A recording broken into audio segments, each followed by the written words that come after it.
This is Rosebank, and welcome to our wonderful community.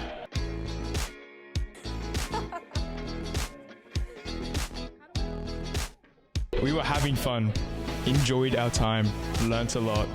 We lived, laughed, and prospered at a time prior to lockdown.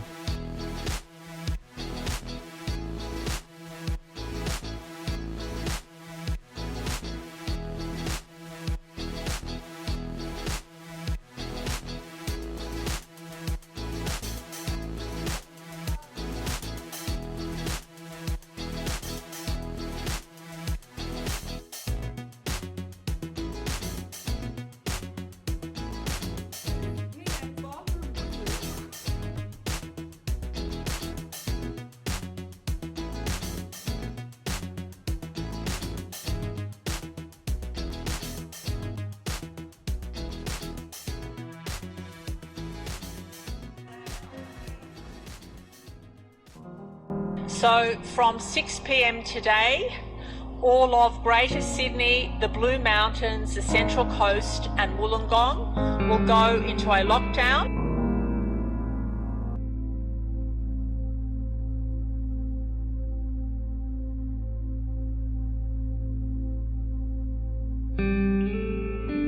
We were in lockdown for 4 months, and this meant schools were closed, we couldn't see our friends, social connections were lost, parks were closed, shopping centres were closed, and the vaccination rollout started.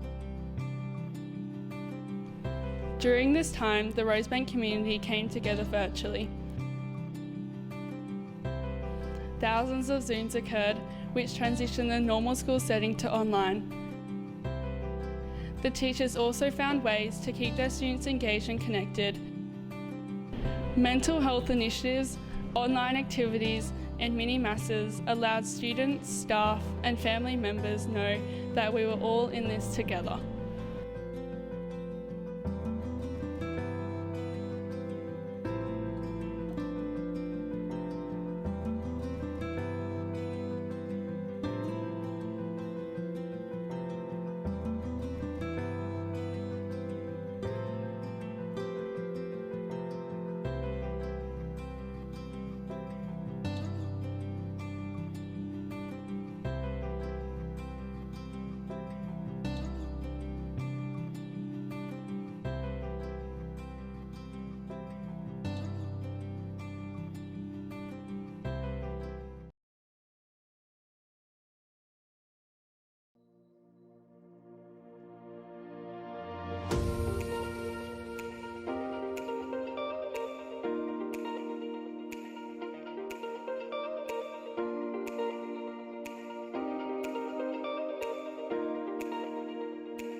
Hi, everyone. I'm Michael Fialkowitz. I'm a sophomore 10th grader at Delbarton School in Morristown, New Jersey.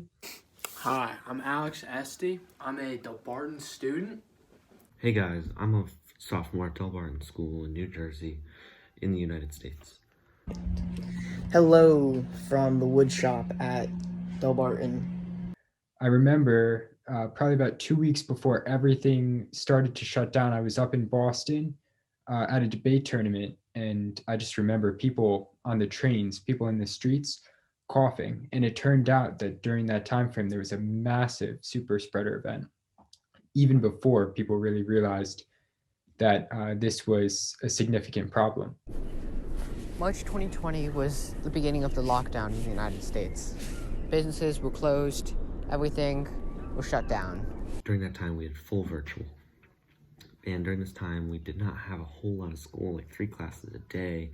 I played video games a ton. I wore this, nothing formal. I couldn't see my friends, and it was painful and it was bad. And it was about 3 months of being stuck in the house around here, which was the longest for me ever. And the only time I can ever remember school being like virtual. A lot of businesses struggled as there was no, customers for any sort of like restaurant or, store or at least small business. And they really suffered. And I know of a lot of places that closed down. Soon, as the summer began in June and July, businesses began to reopen, and it seemed like life was going to go back to normal. I think it reached a peak probably around the summertime, and now I think it's definitely declined, which is really nice because I can see my friends every day, don't have to wear masks everywhere, still have to wear them to school, but I actually get to go to school now, see my friends every day, not be virtual. But now with the vaccine, COVID cases are under control while businesses are open. So pretty soon, at least what we think, life will be back to normal in America. And now after COVID has ended, we are all doing well. Look at how many people are here with their masks on. We don't have a lift? I know it was very hard for a lot of other people, and I do give my condolences out to them, and I'm sure there's still people feeling the effects of COVID. I think that we've definitely been able to open up, have more school events, which we miss, like pep rallies. Everyone's going to games. Like last year, we weren't able to go to any soccer games, football games, hockey, you name it. But last year, it was definitely a nuisance to have to wear this mask all the time. It was kind of hard making friends, but now things are getting a lot better, which is really great to see. Yeah. As you can tell, we've been prospering. A lot of people are out and about, going to sports. It's been great. Then even outside of just the school, we have 3 miles down the road is downtown Morristown, which is just the best. We have so much fun down there. You can go to an old school arcade, go to a movie, play golf. You can do basically anything you want. Love it when the boys get rowdy, tarps off. But yeah, it's been great now, and I think we're really getting back on track, which is awesome because it helps us to have the complete Delbarton experience, which is great for our school. Here at Delbarton, we have gone through lots of hard times through COVID, but we still keep true to our Benedictine values, and we still all are still a part of one big brotherhood. And yeah, hopefully if we can get this program set up, you can come stay with me and we can have fun. We can go into Morristown. You can meet some of the people that I know here, some of the people outside of even school.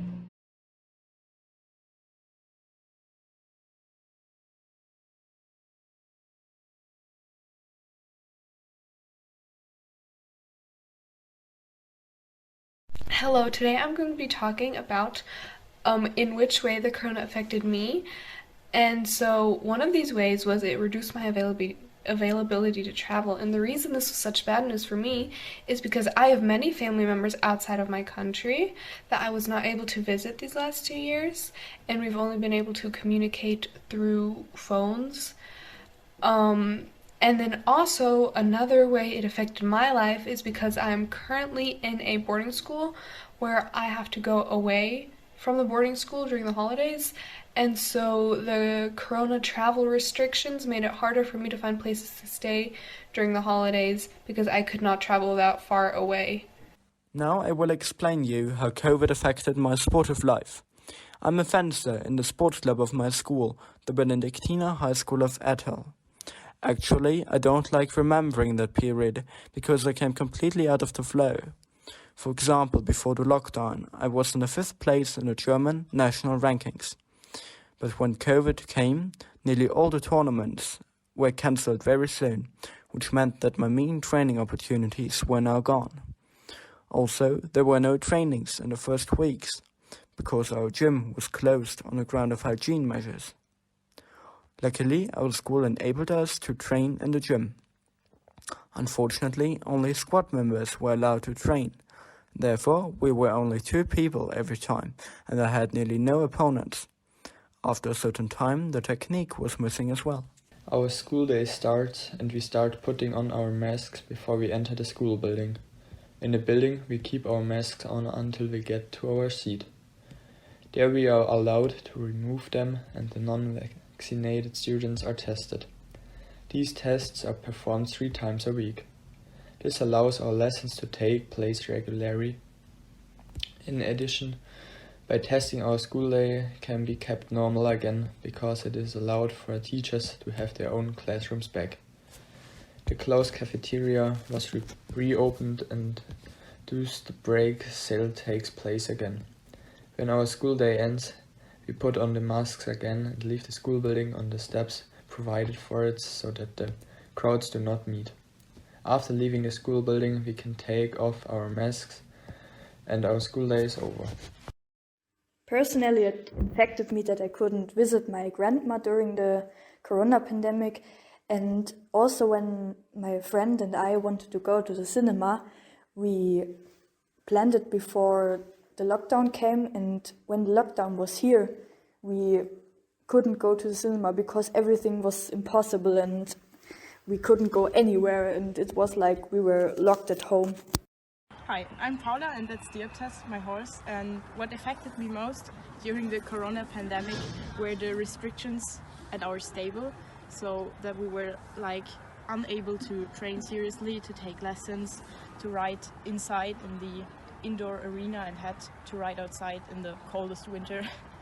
I think it was similar for you in your country. So now that the restrictions are gone, it has become much easier for us again, and I hope it will stay like this for us the next month and years. These were some experiences of our students during this corona crisis, describing school life and the effects on the personal and private lives as well. We hope that you are all fine, and we are glad to be part of this program together with the Rosebank College in Sydney, Australia. See you soon. Bye-bye.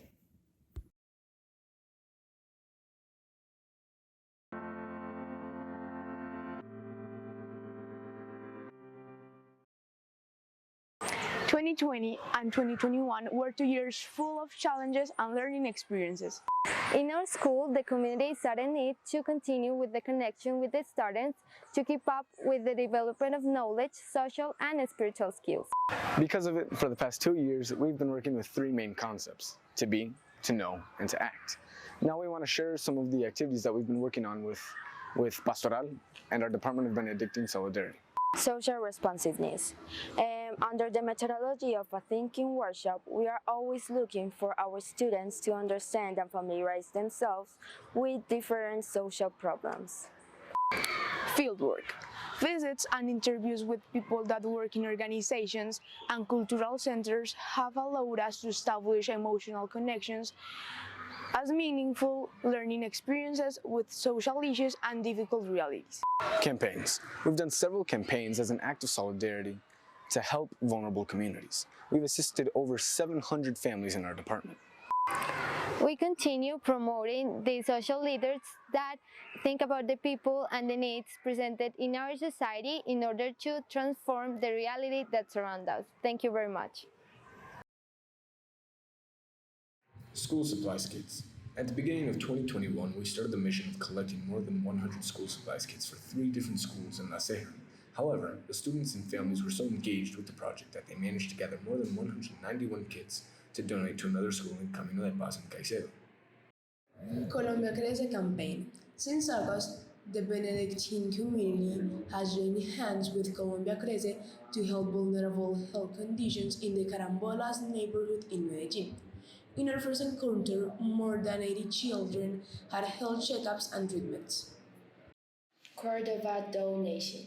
Because of the winter rains, the community and families of Cordova have been greatly affected. Parents, students, and teachers work together to bring them food, clothes, and medicine. Lids campaign. This campaign is a project made with Medicancer to collect plastic lids to help families to gather money for their cancer treatments. We've gathered more than 75 kilograms until now.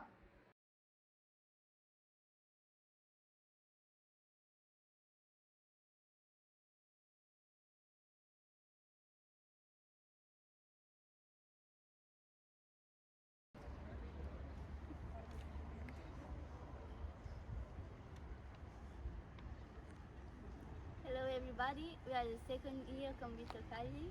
We're going to show you our best and worst moments as people and as a country in our COVID year.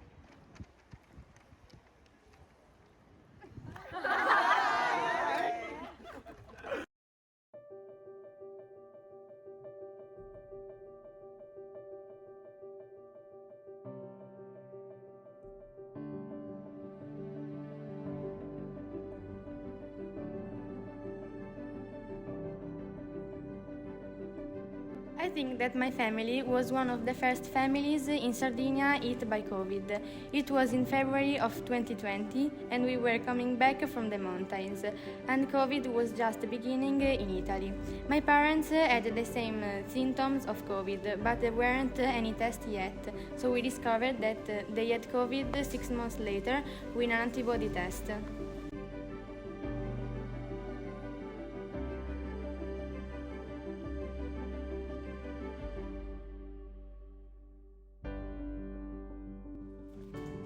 Quarantine really helped me because I had a lot of time to think about me and my relationships. I reinforced the tie with my parents and above all with my brother. Thanks to him, I didn't get bored all the time. And I discovered a part of myself I didn't know that made me happier than before.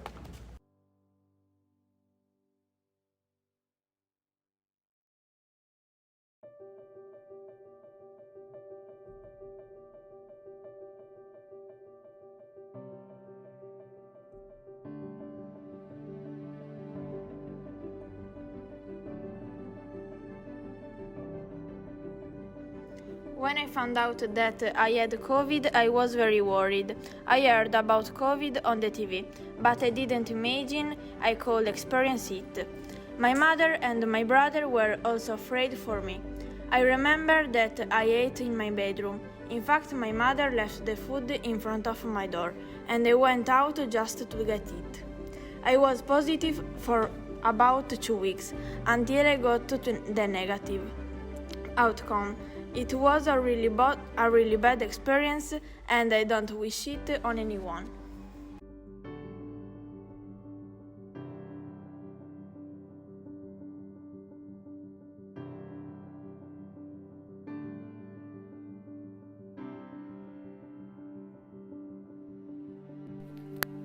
I'm a boarder at the Convito school. On the last day of the Easter holidays, I received a phone call. It was my teacher telling me the boarding house was closed because too many people had COVID. So, the next week, while my other classmates were at school, I did video lessons.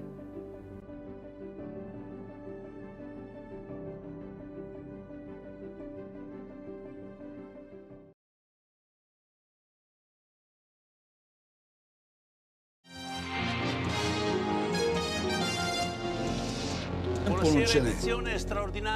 I numeri ci dicono che stiamo avendo una crescita importante. In the most affected areas, specifically those parts of London, officially announced that this is a global pandemic. 29 Nisan 2021. With developments, there's no end. And that's why Korea. Дорогие друзья, Обращаюсь.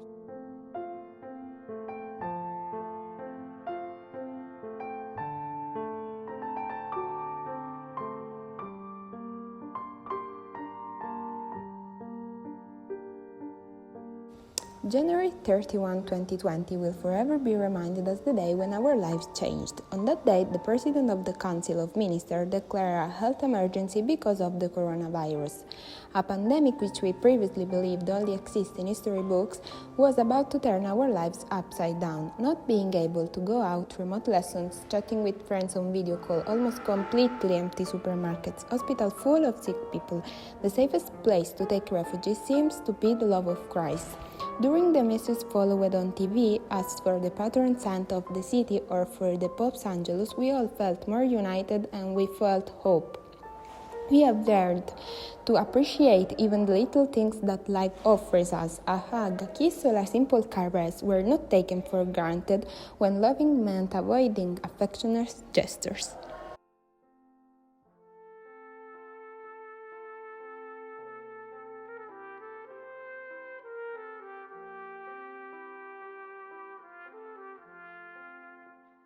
I distract myself, calling my friends, baking a cake, playing with my mother, but at the end of all this, I end up basking in myself in this empty room.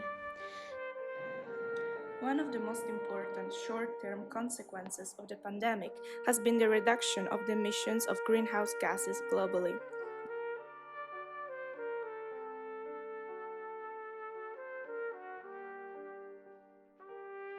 During all the time, I have been in apnea, and I feel misunderstood and lonely. If I think about everything I went through, I realize how this situation changed me. I have worked on myself to be able to appreciate small things, small actions, and everything that surrounds me, trying to smile more always. I suggest you to do the same. Sometimes we should stop and think about what we have and how lucky we are. At that point, we will be able to say that we are really happy.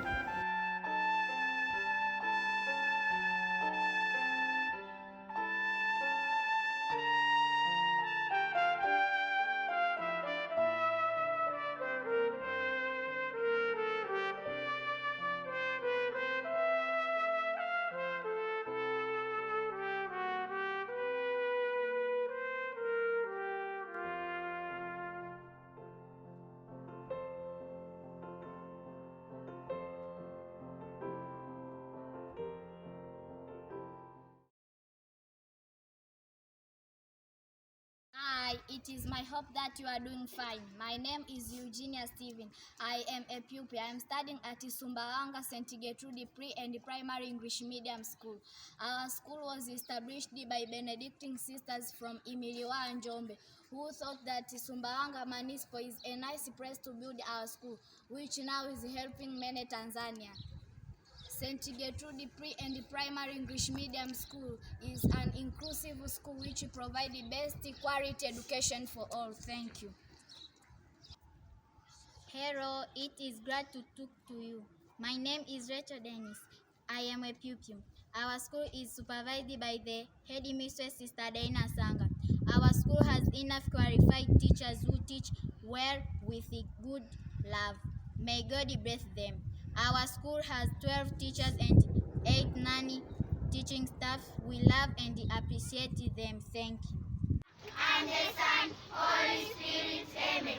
Our Father who art in heaven, hallowed be thy name. Thy kingdom come, thy will be done on the earth as it is in heaven. Give us this day our daily bread, and forgive us our trespasses, as we forgive those who trespass against us. Lead us not into temptation, but deliver us from evil. Amen. Amen. Forget, the Lord is easy. Bless us among women, and the blessed is the fruit of thy Jesus. O Mary, Mother of God, pray for us sinners, neither thou for the same. Thank you, Lord, for this day. Bless us, our teachers, parents, studies, and pastors. Amen. Pray of Saint Michael the Archangel. Saint Michael the Archangel, defend us in the battle. Be our protection against the malice. In the name of the Father, and the Son, Holy Spirit. Amen. Thank you for your kind regard and love. Thank you for being with us all the time. Welcome in Tanzania. St. Gertrude English Medium Pre and Primary School. We love you. Bye! This week, the Benedictine community reached across the globe and communicated what can only be seen as the global crisis of our generation. When we see your faces in these videos, we recognize ourselves. And when we hear your story, we recognize our own voice, similar ideas shared, our fears, your fears, the uncertainty, the hope that we may be able to return to who we were before. There's a certain synergy around the world when we talk about our experiences. Not so long ago, this all would have made a very good plot for a science fiction movie where the world is plunged into a lockdown caused by a mysterious virus. The cameras would have panned on empty streets, closed signs on shop fronts, schools empty of their students, electronic signs warning us to stay home, people banned from leaving their houses, loved ones dying without having their close ones around them. Too difficult for us to even think about a few years ago, but this actually did happen. We're not certain that we're over this, and perhaps we're learning to live with this a little bit, but we have learned, you and I, what's important to us. In your videos, we definitely heard you talk about quality of time and time to think. I think we've learned too that regardless of how good technology is, it can't replace our face-to-face interaction. Our boredom, your boredom, gave us some time to reflect. All of us, the Benedictine community, share the same sky. Even though this tapestry changes from continent to continent, it is an example of the great beauty that God has given us to remind us of the great creation we all share. You've learned to appreciate your friends. We have too. Our students say how glad they are to be back at school. I heard you say that too. I can see from all these videos, these snapshots, that we've all endured and we continue to endure, that you've been resilient, that we've been resilient, that you've missed your friends, that you're glad you're back. We still have our challenges to overcome, and each one of us will have our own response. Our challenge in the Benedictine community is to love our neighbour, whether we're in different continents or whether it's a classmate who's struggling by us, but to extend a hand of friendship. Our charism has always been to listen, to welcome and to include, to be kind. That is who we say we are, and that is how we will return when this is over. I'd like to thank you all for putting together such wonderful snapshots of what you're experiencing. It makes us realize that we're not on our own over here either, and it makes us feel very optimistic about whatever our return might look like. We will be back after COVID, and COVID certainly won't destroy this. Perhaps we'll even be stronger for it. But we do make a determination to stay connected despite this, and we thank you for all of that.